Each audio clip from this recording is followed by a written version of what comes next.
पदश्चोर्ध्वं प्रसुतास्त्र शाखा गुणप्रवृद्धा विषयप्रवाला अधश्च मौलानि संसदानि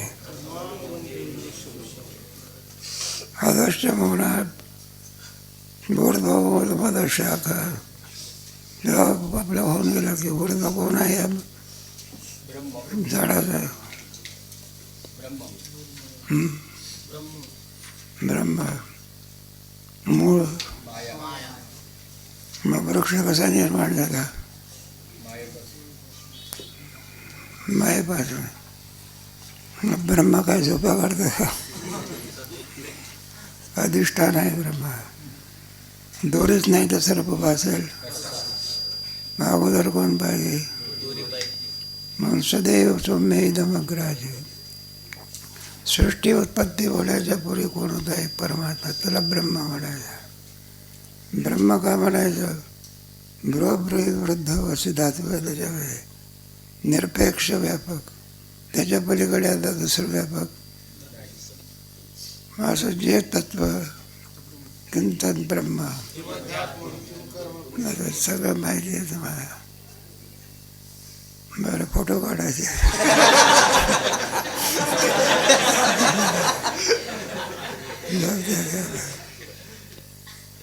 माया ब्रह्म आहे, त्याचा ऊर्ध्व आहे. मूळ माया आहे. ऊर्ध्व मूळ आदर्शाखा. पण असे झाडाच्या फांद्या मग दाखवलेल्या आहे. आपलं चाललेलं आहे. त्याच्यामध्ये फांद्या कोणत्या? त्याचं आदर्श ऊर्ध्वं प्रसूत असतं. वर एक फांद्या याला आणि खाली काय आहे? फांद्या आहे. खाली मूळ आहे आणि वरही सुद्धा काय? वडाच्या झाडाचं वर्णन बरोबर बघा. दोनच झाड महत्वाचे आहे, पिंपळ आणि. तेव्हा प्रपंचरूप आदव शाखी पादका म्हणजे खालून पाणी घेणारा असा जो वृक्ष. अधो शाखा म्हणजे खाली सुद्धा शाखा आहे. पुढे सांगणार आहे सत्वगुणाची शाखा कोणची, रजोगुणाची कोणची, पुढे तमोगुणाची कोणची. आणि आधीचे मग या प्रपंचरूप अधो शाखी पादका डाळी आजाती ऊर्ध्व आणि याच्या शाखा वर सुद्धा गेल्या. पुढे सत्वगुणाची शाखा ब्रह्मदेवापर्यंत जाते. आणि तमोगुणाची शाखा ऐसे होती तर दगडापर्यंत जाते. नरकाची योनी तिथपर्यंत. 3 गुण आहे. सत्व रजन आणि तम. बरं झालं 3च गुण आहेत. 10-5 असते तर संपूर्ण 3 गुणाला सगळे त्रस्त करून ठेवले. आधी पाकळी डाळे ती होती मुळे. तया पगळे वेलबा अशा वडाच्या झाडाचं आहे. तिथून वरून मूळ निघते बा. ते खाली पुढे खालीच गावते. त्याचा वृक्ष तयार होत असतो. मोठे मोठे वृक्ष तोडून टाकतात. तो प्रश्न सोडून टाका. सगळ्यामध्ये मोठं. एकाने विचार केला, म्हटलं का हो, म्हटलं काय लहानसं झाड असते आंब्याचं, त्याला मधुर फळं येत असतात नाही का. आणि एवढा मोठा वडाचा वृक्ष आणि त्याला म्हटलं आंब्यासारखे फळं आले असते केवढा आनंद झाला. त्याला फळ येतो केवढं. म्हणलं काय ईश्वराला काही कळतंय का नाही? माणसं कोणाची चूक काढतील नाही नाही का. मग मला लागले म्हणले पाहिजे आहे हेच बरं आहे. कारण देवाला एक जगवायचं आहे का सर्वांचं पालन करायचं आहे. मग पक्षी कोणाच्या जातात. मग ते वडाचे पिंपळाची झाडं असतात. त्याला पारंब्या असतात. आणि त्याच्यावर पक्षी सगळी आकाशामध्ये राहणारी सृष्टी कोणावर जगते? मग त्या झाडावर जगायचे. आणि त्या झाडाचं त्यांनी सेवन केलं, देहधर्म केला, मग त्याच्यातून झाड निघते. कशाचं? कावळ्याच्या विष्ठेतून काय निघतो? पिंपळ येतो आहे का. कावळा सुद्धा उपयोगी आहे ना बरं का. नाही काय असेल कोणाच माहिती. त्याचं एखाद्या माणसाचं भवितव्य त्याला कळते असं म्हणतात आपल्याला.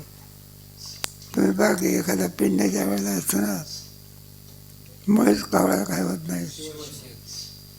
का जिवळत नाही ते लोक म्हणतात नाही म्हटलं तर माहिती आहे हा जो मृत झालेला मनुष्याचा धावा आहे त्याच्या काही वासना आहे.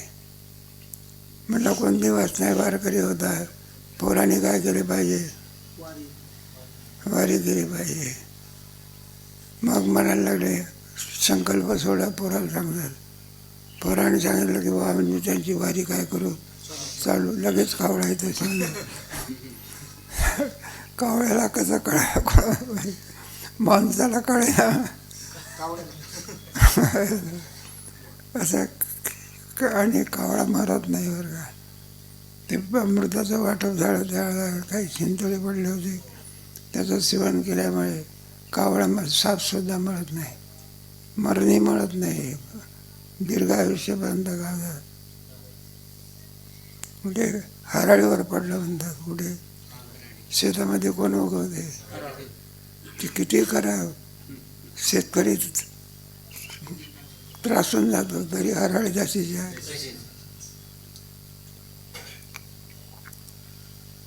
ऐसे आम्ही म्हणित आले उपक्रमी आणि परिचय सुगमी बोले सांगू.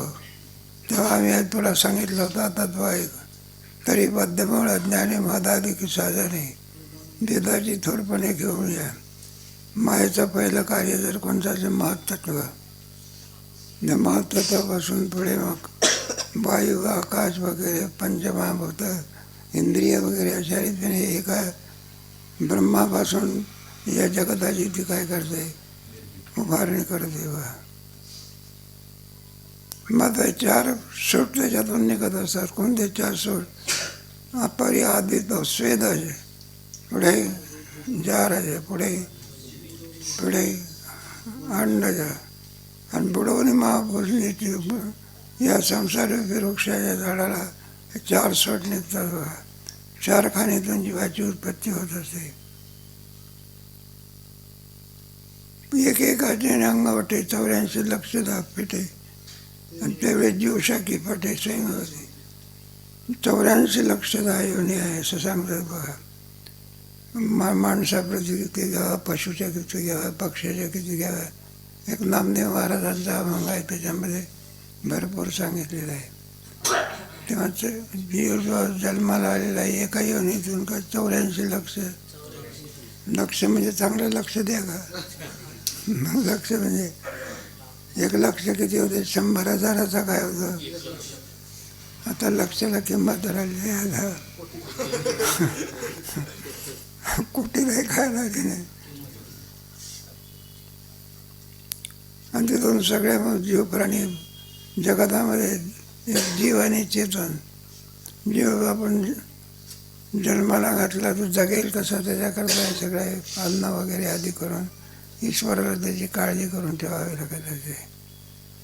खरं काळजी कोण करतो? ईश्वर. पण विनाकारण जीव महात्मा माणूस असतो, मी दिलं म्हणून नाही का. एखादा कोणीतरी दानाचं वाटप करतो, काहीतरी अन्नदान करतो, तुला वाटतं मी दान देणार, पण असं आहे ना, त्याच्यामध्ये उपदानकरण कोण आहे? परमात्मा आहे का नाही का. बाईनं मधुकरी दिली नसते, तुम्ही कोणाला दिली असेल. पण माणसाला असा भ्रम होतो मीच मधुकरी दिली, पण मुळामध्ये कोण आहे? बाई. उपादान करा. तुम्ही आम्ही कोणा निमित्त करा, पण निमित्त कारण असून तुम्ही उपादान करा.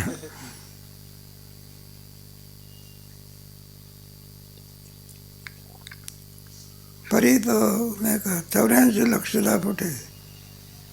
मग लागे वारा मनुष्य द्यायचा, मनुष्य द्यायचं दुर्लभ सांगते वेळी केव्हा मिळेल काही सांगता येत.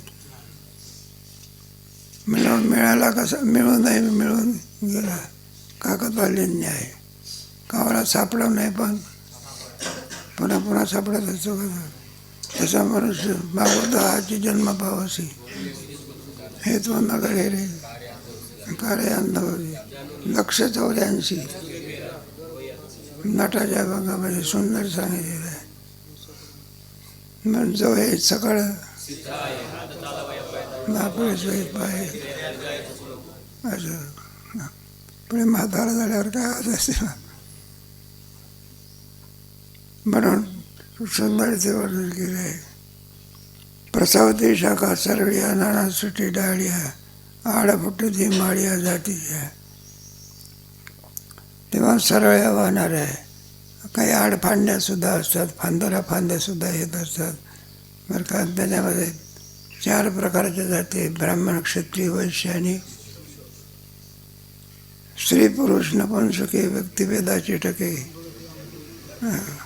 स्त्री पुरुष नपुंसके तुमच्या व्याकरणामध्ये नाही का एखादा शब्द चालवायचा आला, स्त्रीलिंगी आहे का पुल्लिंगी आहे का, व्याकरण कशाला नपुंसकलिंगी आहेत ना कोणाला. बरं, व्यक्तिभेदाची टके एक आहे ना, स्त्री पुरुष आणि तिसरं एक आहे अलीकडे चाललेलं आहे. आंदोळते अंगी के घर भारे, एकमेकाच्या भाराने एकमेक न. एखादा याच्याने एखाद्या जंगलाला अग्नी लागला का म्हटलं लागणी कोणी लावला, कोणी लावला नाही मग लागला. त्याच्यात ती झाडं असतात बघा, त्याच्यात सालाईची झाडं असतात आणि त्या फांद्या एकाला एका होतात आणि त्याच्यातून काय उत्पन्न होतं, घर्षणातून काय उत्पन्न होतं, व्यक्तिभेद. आंदोळते अंगी के विकार भारे, जैसा वर्षा काळ गगनी पालीजे नवगणी, कैसे आकार जात ज्ञानी केली जाय. वर्षा काळ गगनी पालीजे नवगणी. वर्षा ऋतू आला म्हणजे आकाशामध्ये काय येत असतात, मेघ येत असतात. एकच मेघ येत असतो की सगळं आकाश मेघाने भरून जातं. एकाच गावाला पाऊस पडतो का, एकाच गावाला पाऊस पडतो अकाळी पाऊस म्हणतात. आणि सर्व ठिकाणी वर्षाव करतो त्याला मान्सूनची वारी म्हणतात. मग शाखाचे आणि अंग भरे आणि लवणी गुंपिती परस्पर आहे आणि गुणक्षोभाचे वारे वगैरे. शाखाचे आणि अंग भरे, त्या शाखा उंच वाढतात कशा खाली वागतात. लवणी बांधते परस्पर आहे. तो गुणक्षोभाचे वारे. मग वारा सुटलाय तो गुणक्षोभ म्हणजे 3 गुण, सत्वराज आणि तो वारा काय करत असतो ते तर त्याने आचाटे गुणाचे आणि झडझडाचे जोरात वारा येत असतो आणि ती टाई पाठी गुर्दमुळं. इतक्या जोरामध्ये ज्या वारीला शक्ती आहे. एक मनुष्य उठला, वारा किती आला कागद उडत होती, काय उडत होती, तर कागद घ्यायला तर माणूसच उडला. त्याच्यात सुनामी फार वाईट आहे. जे समुद्राच्या कडेला त्याची घरं असतात ना, सुनामी आल्या म्हणजे घराच्या घरं काय जातात, वाहून जात असतात. ऐशा रजाची हा झुळका जडाडीत आगळी का. कोणता गुण, रजोगुणाचा वारा जोरात सुटायला आला मिळे आणि मनुष्य जाती शाखा चोरावते. कोणती शाखा वाढते मग, मनुष्यरूपी शाखा वाढते. ती आवडती ना आधी माझारीची कोणता कोणती. वरती ना आधी म्हणजे वरही नाही, पुढे कुठे नाही, आधी म्हणजे खाली नाही, मध्यभागी ती वाढती वाढ. तिथं म्हणजे फणसाचे येतात ना, फणसाचं फळे फुलं येत असतं असं नाही, ते फांद्याला लागते. कशाला आहे कारण इतर फांद्याला लागला तर तुटून पाहिजे एवढं मोठं असेल. मोठा जर कोकणामध्ये मोठा जर फळ जर वाढलेला एखाद्या माणूस लहान मुलाच्या हातात दिलं खालीच बसून जातं. हे मोठं. तेव्हा झडाळीचा मनुष्य जास्त जागा थोडा होईल, त्या खाली नाही वर नाही, मध्यभागी आहे. का मध्यभागी आहे, तुम्हाला वर जायचं असेल सत्कर्म करा, ब्रह्मदेवाची शाखा. दुष्कर्म केलं तर नरकापर्यंत येते.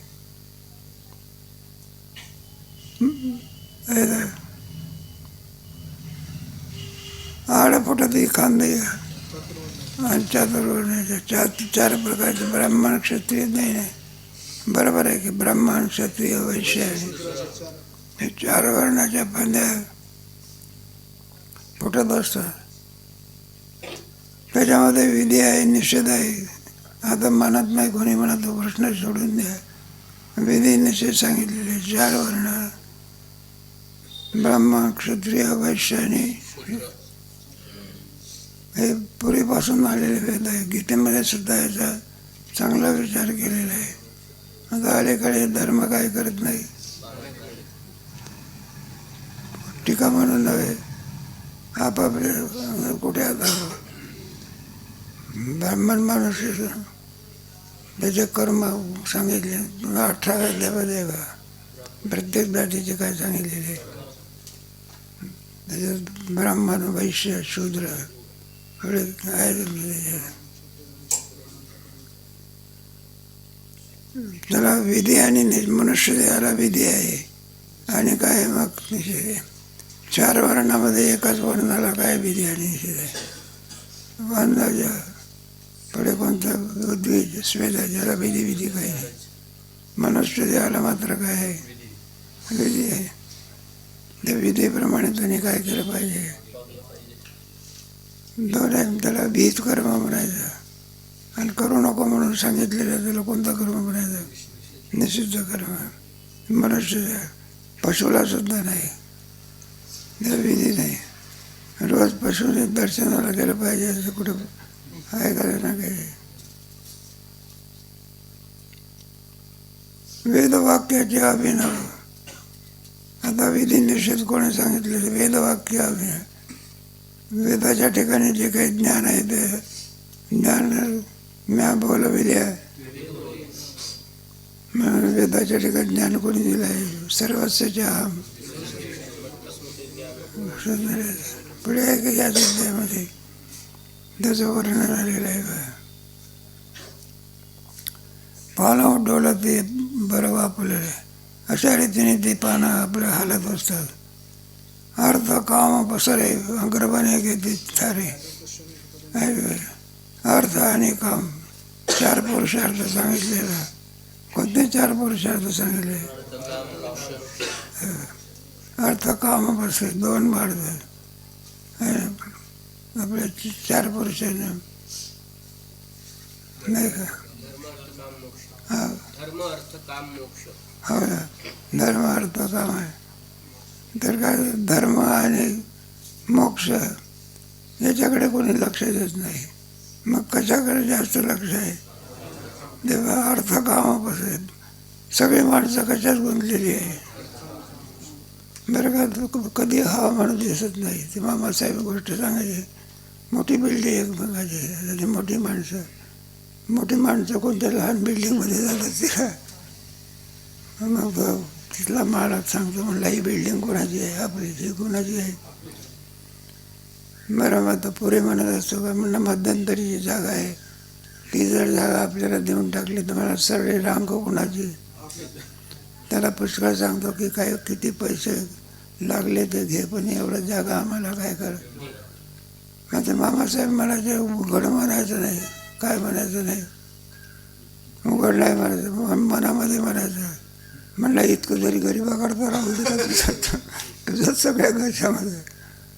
अजून भारत देश कसा आहे, असं आहे, अजून गरीब आहे असं आहे ना. झोपडीतल्या माणसाला अजून काही घर बांधता येत.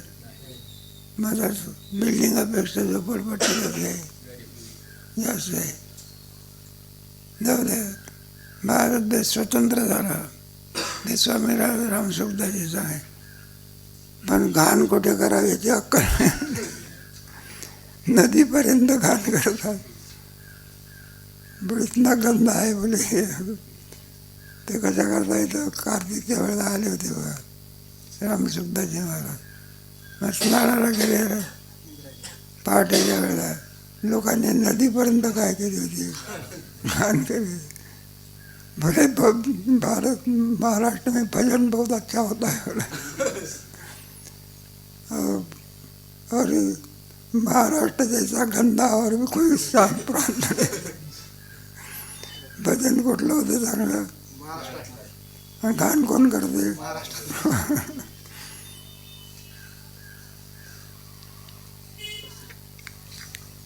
क्षणिके पदांतरे या भोगाची. जी काही आपण पदं मिळत असतो ती पदं कशी आहेत मात्र कायमची आहे का? पुण्याची पावठी सरे सभेची येऊ लागते माघारी. क्षणिक भोग नाही तर काय आहे त्याच्यामध्ये. पुन्हा आयुष्य संपले कुठे जाईल काही सांगता येईल. प्रवृत्ती वृद्धी लोपे खाकर जाते शुभाशुभे कर्माचे खांबे नोकिरी. प्रवृत्ती वृद्धी लोपे एक निवृत्ती आणि दुसरा कोणचा निवृत्ती धर्म त्याला श्रेय असं म्हणायचं आणि प्रिय म्हणजे हे धर्म आहे. श्रेयसाकडे साधकाची वृत्ती कोणाकडे असते श्रेयस म्हणत असतात आणि भोगाकरता कोणाची वृत्ती असते विषयी पामार्याची कोणाकडे वृत्ती असते. भोग म्हणजेच पुरुषार्थ आणि पुरुषार्थ म्हणजे श्रेय म्हणजे आत्मलाभ वगैरे याला श्रेय असं म्हणजे असे दोन मार्ग आहे भोग आणि श्रेय. खांबे देणं किती भोगक्षिणे मागेले पडती देहाची पुढे त्या देहामधलं प्रारब्ध संपलं प्राण त्याच्यातून निघून जायचा. प्राण हा जीववाचक शब्द आहे. त्या देहामध्ये कुठपर्यंत राहत होतो प्रारब्ध संपलं की कशाने प्रारब्ध संपेल काही सांगता येत. ते जागा वाटप केल्या होत्या ना त्यावेळेस देवाने कामं दिली होती प्रत्येकाला. कोणी कोणी कोणती कोणती कामं करायची पालन कोणी करायचं आमकं कोणी करायचं. तेव्हा यमाकडे कोणतं काम दिलं हे घेऊन जाण्याचं लयरूप करण्याचं काम दिलं. म्हणजे यमाने काही काही पार्ट असे असतात ना नाटकामध्ये सुद्धा रावणाचं पार्ट कोणी करत नाही. पुतण्याचं पार्ट काही करीत नाही. आमचं रावणाचं पार्ट इतकं हुबेहूब करतो बघा. एका माणसाने नाटक पाहून राहिला आणि तो रावण सीतेला काय जातो याला असा राग आला बघा जोडा काढला फेकूनच त्याला विचारलं आवडलं तरी जोडा फेकून किती दुष्ट माणूस आहे.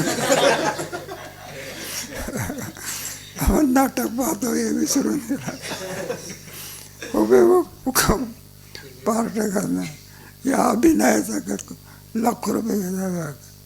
कशाचे केवळ अभिनयाचं कायचं म्हणून श्रीमंत दोनच माणसं आहे. एक कोणत्या सिनेमामध्ये काम करणारे आणि दुसरे क्रिकेटमध्ये याच्या इतकी श्रीमंती कोणाकडे नाही. अमाप श्रीमंत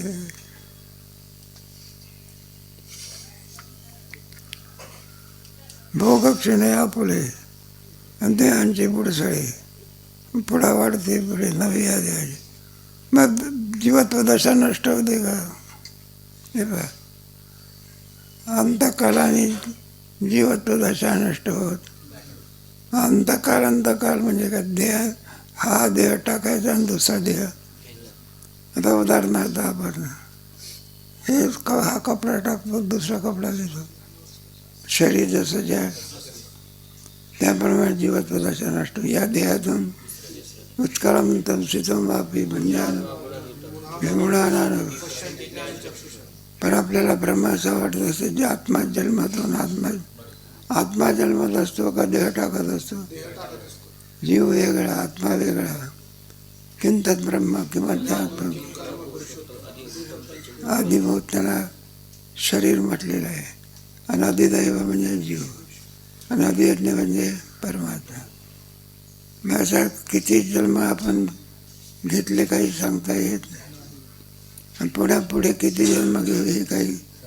आणि प्रत्येक जन्माला गेला प्रथम केला गर्भी गायचे सांगावेच आहे. बाईलाही त्रास आणि यालाही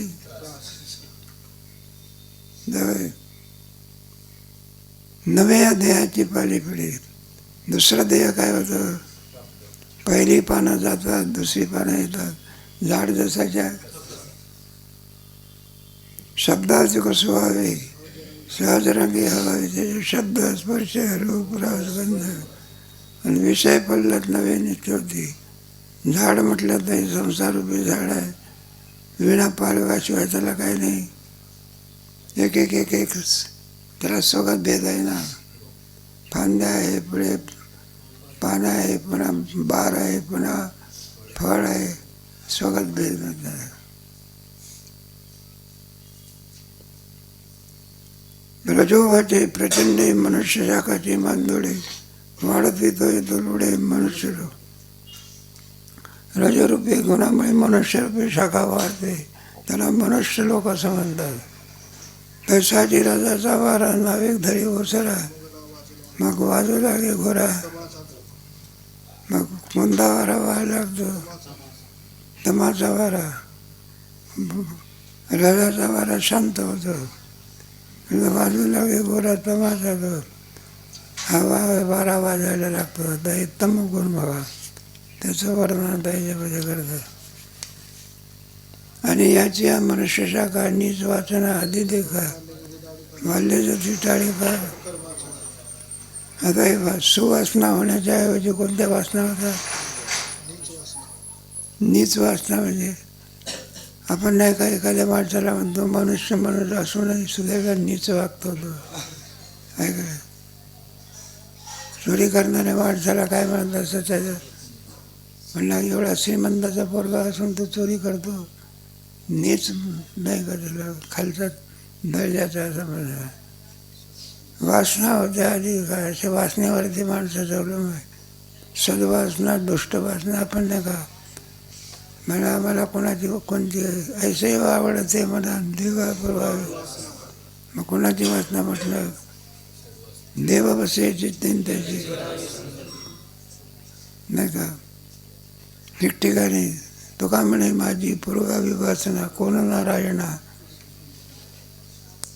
सदवासना मनुष्य देव दोन्ही प्रकारच्या वासना मागच्या कर्माच्या त्या विचारसागरामध्ये. शुभ वासना असेल तर तिला काय करायची, वाढवायची. नीच वासना असेल तर ती सत्संगाच्या द्वारा वगैरे तिला काय करायची, नष्ट करायची. पाल्याचं ते डाळ एका कुकर्माच्या कर्म वासनेवर अवलंबून कर्म आहे. चोरी करण्याची वासना झाली तर कर्म आहे कोणतंही. कुकर्माच्या पाल्याचं ती डाळी का कुकर्माची आहे. अप्रवृत्तीचे खनवाळे निगती सरळे, पान पालाव डाळे प्रमाद आहे. अप्रवृत्ती जिथे प्रवृत्ती होऊ नये तिथे खाऊ नये, ते खातो पाहू नये, ते पाहतो जाऊ नये, तिथे करू नये, ते सगळे अप्रवृत्ती. कोंबनी गती सरळ आहे आणि पान पालव डाळे प्रमाद आहे.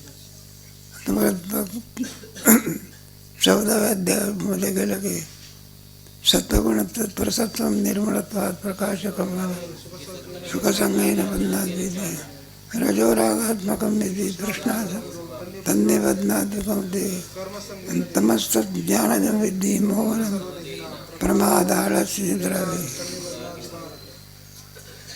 म्हणजे ते प्रमाद सगळे होत असते. पान पालव घेती डाळे प्रमादाची, विधी निषेध नेवे बोलती निषेध नेवे जी आरुषाईची सामे आणि पाण्यात व्याग मेटके यावरी. सगळ्या वासना चांगल्या वासना वगैरे वेदामध्ये दोन्ही प्रकारचे आहे. करा म्हणून सांगितलं आहे आणि नका करू म्हणून सांगितलं आहे. दोन्हीला विधी आणि काय सांगितलेले आहे. त्याच्यामध्ये विधी भरपूर सांगितलेलं आहे आणि निषेध काय सांगितलेलं आहे. विधी आणि निषेध. करा करा म्हणून म्हटलं त्याला म्हणायचं विधी, आणि जे करू नये म्हटलं त्याला म्हणायचं टके यावरी. प्रतिपादिती अभिचार आग म्हणजे पारमार. आता कुवासना म्हटल्यानंतर उच्चारण स्तंभन मोहन वगैरे ह्या ज्या गोष्टी असतात कुकर्म म्हणतात. अलीकडे प्रकार होत असतात बघा. एखादी बाई एकटी बाईचा प्रवास करत असली रेल्वेमध्ये आणि त्याच्या अंगावर काही सोनं बिनं दिसलं असं एक फडकं असते, त्याच्यात काय असते कोणी मंत्र म्हणा किंवा असे नाकाजवळून गेलं ती बेशुद्ध पडते, काय पडते. आणि तिचं दागिने बिगिने काय करायचे, तिला काय सुचे. आणि मग शुद्धीवर पाहते काय स्तंभन मोहन, जारण उच्चाटन स्तंभन मोहन अथर्ववेदामध्ये सगळे सांगितलेले आहे. इकडेच त्याची प्रवृत्ती काय होते, सत्कर्माकडे प्रवृत्ती कमी, दुष्कर्माकडे प्रवृत्ती. प्रयत्न केला तरी कीर्तनाला येत तमाशाला गेल्याशिवाय न सांगताना तमाशाला जात असतो. आणि तिथं तमाशा द्यायचा असतो विना याच्यात नसतो, काय तिकीट द्यावं लागते, काय करावं लागते. आणि तरी तिकीट देऊन पाप विकत घेतो आणि फोकाडचं पुण्य काय होत नाही. एक एक एक एक दृष्टांत देऊन आणखी हा सिद्धांत तो होती थोराडी का कर्माची तळपुडे, जन्मशाखा पुढे पुढे अशी जी शाखा आहे ती पुन्हा पुन्हा शाखा काय ना कुकर्म करण्याचं कमी होत असते का वाढत असते. कोणीतरी पोरगा एका झाडावरती आपल्या आंब्याचं झाड म्हणा किंवा कशाचं झाड म्हणा आणि तोडत होतात. मालकाने विचारलं, म्हणलं हे काय करतो, म्हणलं फळं तोडतो की. म्हणलं कसं काय फळं तोडतो, कोणाला विचारून तोडतो का. म्हणलं कोणाला, आमच्या मुलाला विचारलं का नाही. म्हणलं बा मंडळीला विचारलं का नाही. मग फळं तू करतो, झाड तुझं नसताना देखील तू काय करतो. म्हणलं हे चांगलं नाही. आज जर तू असं कुकर्म करायला लागला तर उद्या खुना करतील, काय करते, चोरी करता करता करता काय होते, डाकू होतील. म्हणलं हे वाईट कर्म आहे या वयात तुला, तुझ्या बापाला काय केलं पाहिजे. म्हणलं तुझा बाप कुठे म्हणत मग कुवासना कमी होत असतात का वाढत असतात. वाढत असतात त्याला सत्संगती करणे काय. मोठ्यातला मोठा जर सुंदर नाही तर सत्संगी माणसामध्ये परिवर्तन घडण्याचं सामर्थ्य जर कोणाचं जे काय त्या सत्कर्मी रती म्हणून ज्याच्या ठिकाणी दुष्ट प्रवृत्ती जाण्याचं काय. वारकरी संप्रदायातली साधनं फार सुंदर आहे. दिसायला लहान आहे पण त्याच्यात शक्ती महान बसलेली आहे. मला शक्तीनं महान बसलेली आहे म्हणजे काय. एखाद्या माणसाने माळ घातली, आज लोक म्हणतात आपलं माळ घालून घ्यायची असं, तर म्हणलं बाबा माळ घातली तर कायमचं मांस खाणं काय करावं लागेल.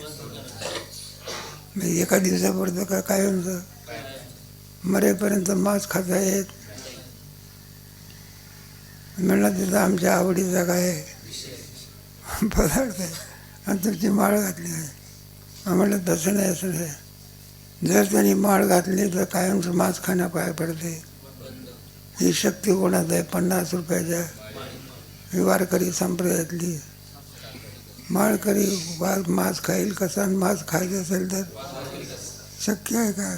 शासनाकडून का म्हणून शासन दंड करेल पण पुन्हा आणखी तो कोती जे करायचं ते केल्याशिवाय.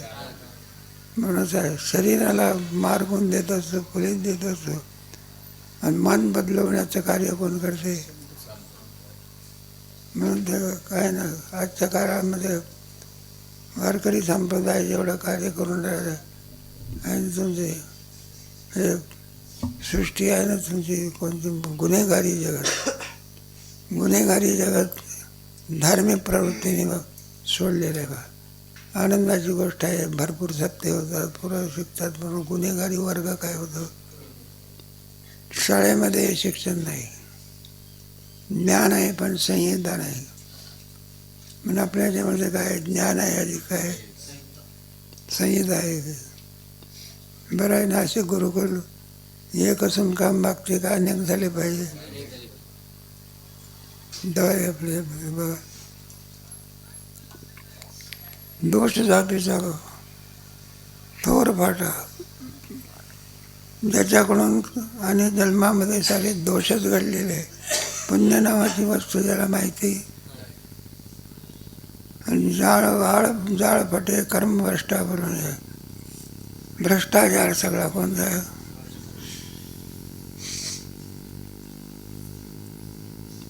कर्मभ्रष्टा फुलून म्हणलं मग कवा देव पडल्यानंतर यांना कोणती योनी प्राप्त होते नाही का. केवळ भ्रष्टाचार केलेला आहे, कुकर्मच केलेला आहे. पुढची होणारी योनी कोणती ते पाहिजे पशु.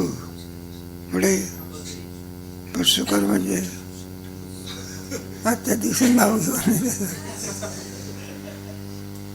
व्याघ्र, वृश्चिक, विकार, वाघाची योनी. वृश्चिक म्हणजे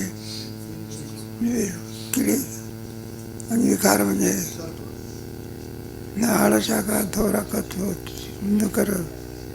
अशा या योनीला काय होतं तो ऐसे होती.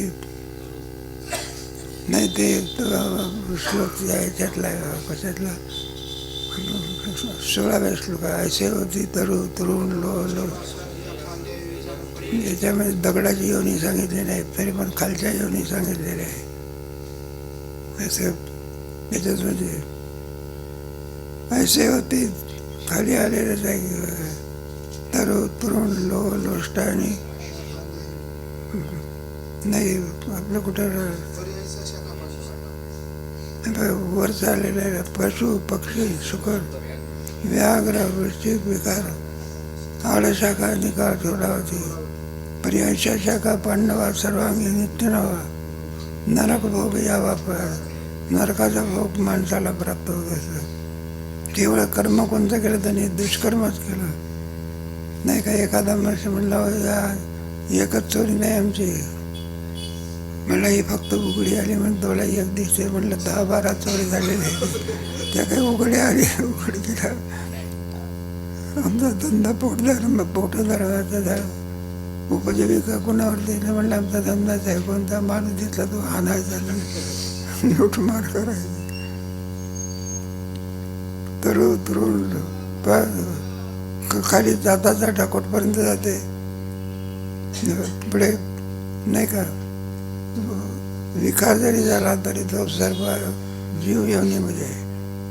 आणि त्याच्यात तरंग नाही का तरु जन्मभरपर्यंत एकाच ठिकाणी राहण्याचं झाड कुठं जाणं येणं करत असते. 1000 वर्ष झाले तरी उन्हात ऊन टाकते. जीव आहे म्हणतात. शरदचंद्र बोस म्हणून एक मोठा सायंटिस्ट होऊन गेला. त्यांनी या झाडात सुद्धा काय तरु पुढे तरुण गवताची सुद्धा योनी आहे. लोष्ट आणि पाषाण आणि हा खांदे या पेरीची जाण फळे. खांद्या येते असून त्याला येणारी फळे कोणती. चंदनाच्या झाडाला कुठं फुल आणि फळ यावं लागतं का. माझं झाड म्हणजे सुगंध म्हणजे अर्जुना का या परी आणि मनुष्याला गाजी परी. वृद्धी सावरांतरी अदोषा काही. अर्जुना याप्रमाणे मनुष्याला गाजी परी. मनुष्यापासून तो खाल्यापर्यंत वाईट योनी जर कोणती असेल तर सगळ्यांना. खाली जर गेला तर किती जातो तो. उंच गेला तर ब्रह्मेड फजाणापर्यंत. आणि कुकर्माने कोणत्या दिवसापर्यंत दगडाच्या योनी. वाईट कुकर्म आहेत. लोक माने अथवा न माने. बलात्कार करणारे लोक दगड या योनीला. एवढा मोठा इंद्र पण काय होऊन पडला. इतकं वाईट पाप आहे ते. मानात इंद्रामध्ये समाजले किती ते केलेलं पाप काय करावं ते.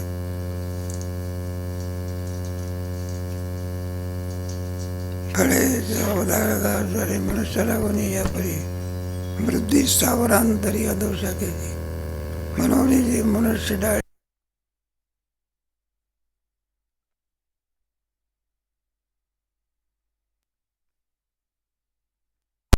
बद्दल मूळ पाहता नदीचे आमचं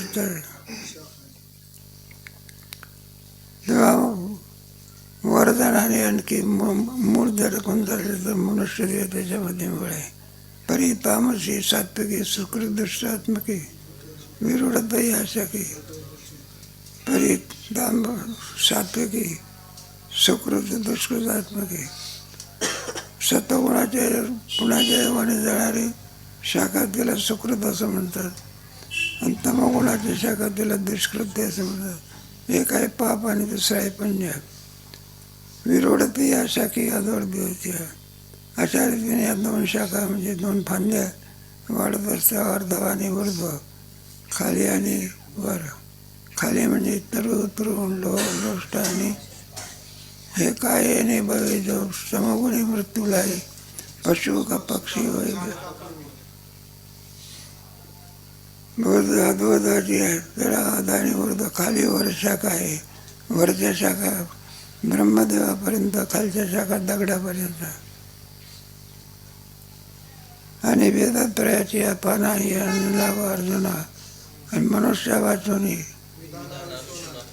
फक्त वेदाचा अधिकार कोणाला आहे? मनुष्य देहातल्या जीवाला आहे. आणि त्याच्यामध्ये वेदात्रयाची पाना, वेदरूपी तरुला लागणारी पानं म्हणजे मनुष्य देह आहे. अन्यत्र लागू अर्जुना फक्त मनुष्य, आणि त्याच्यातही पुन्हा भाग केलेले आहे. असा टीका बनवून करायचं ना. वेदाचा अधिकार ब्राह्मण का कोणाला आहे?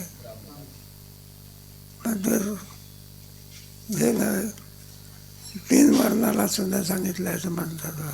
माझा आग्रह धरलेला आहे कोणता? कोणत्या मनुष्य तीन वर्ण, ब्राह्मण, क्षत्रिय आणि तीन वर्ण ते झाले होते बाजूचे. कोण? विद्यानंदगिरी कैलासाश्रमाचे महामंडलेश्वर. मग ते विद्यार्थ्यांनी पडलं तर गीता सांगितली होती. भरपूर पोरं असायचे आपले, सगळे पोरं आळंदीतले आलेले. 18 अध्याय गीता सांगितले. आणि त्याने सांगितलं होतं, थोडे रागवले होते म्हणजे यांना वेद का शिकवत नाही तुम्ही? यांना सुद्धा वेद आणि शिकण्याचा काय आहे? बस वेद इनको वेद पडावं. मी वेद मी उपनिषद सांगण्याकरता येईल, पण त्याच्या अगोदर जे काय केले ते इतके पोरं पाहिले ना, त्यांना खूप आनंद झाला. ते म्हणले एवढ्या गीता ऐकणारे आजपर्यंत. म्हणलं मी कुठं पाहिले? सगळे पांढऱ्या टोपी घाले बरं का, एका पोशाखात सगळे पाहिले होते. काय नाही इतके. म्हणून आहे महाराष्ट्रामध्ये तुम्ही बाकी एवढे टाळकरी कुठं दिसत असते का? हे वैभव कोणाचा आहे? मारावं लागेल न सांगता.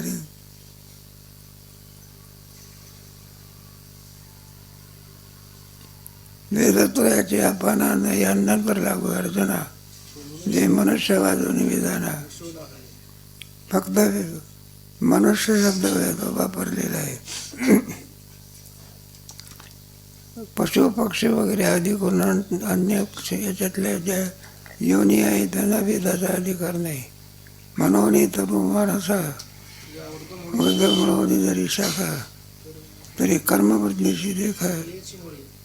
म्हणून मनुष्यरूपी शाखा ही कर्मवृद्धीला करणे. मनुष्य देहाचा सत्कर्म दुष्कर्म वगैरेचा विचार केलेला आहे. अन्य देहामध्ये कोणताही विधी नाही आणि हे नाही. आहे का नाही? आपल्याला एखादा साप चावला त्याला कुठे शिक्षा होत असते काय? तुझ्या चावल्यामुळे माणूस मेला, तुला तर फाशी दिली पाहिजे. तर साप चावणं त्याने सुद्धा विनंती केली असं म्हणतात. त्याने सुद्धा निवेदन दिलं कोणाला? ब्रह्मदेवाला. काय निवेदन म्हटलं? देवा काही कळत आहे का तुम्हाला? आम्हाला सापाची योनी दिली. लोक आमच्याकडे ढोंकून सुद्धा काय करत नाही. पाय आम्ही दिसलो की म्हणलं हा ना तुम्हाला. आणि विष सगळ्या अंगामध्ये आणि जळत असते बघा विष. त्याचं ते इतकं जळते की वरची काप जात असते ना. ते याच्यातलं फळ आहे. कोणतं? मनुष्य देहामध्ये असलेल्या आसुरी संपत्तीचं फळ आहे. धर्म उदाहरणार्थ पार्थ संपदा आसुरी. पैसा मिळवायचा तो विधीने मिळवायचा का लूटमार करून मिळवायचा? लूटमार करून पैसा मिळवायचा कोणतीही संपत्ती. आणि जोडून या धनवत व्यवहार आहे कोणती. म्हणून तनुमानसा या ऊर्ध म्हणून शाखा आणि कर्मवृद्धीची रेखा याची फळे. म्हणून शेवटी कर्माच्यामुळे जी काही फलं असेल ती फलं आपल्याला भोगायला मिळत असतात. आणखी पुन्हा क्रमाक्रमाने विचार केलेला आहे. भुवाना कळायला पाहिजे यात बाद असे आहे. पंचदशी घेऊन टाका. नमस्त्री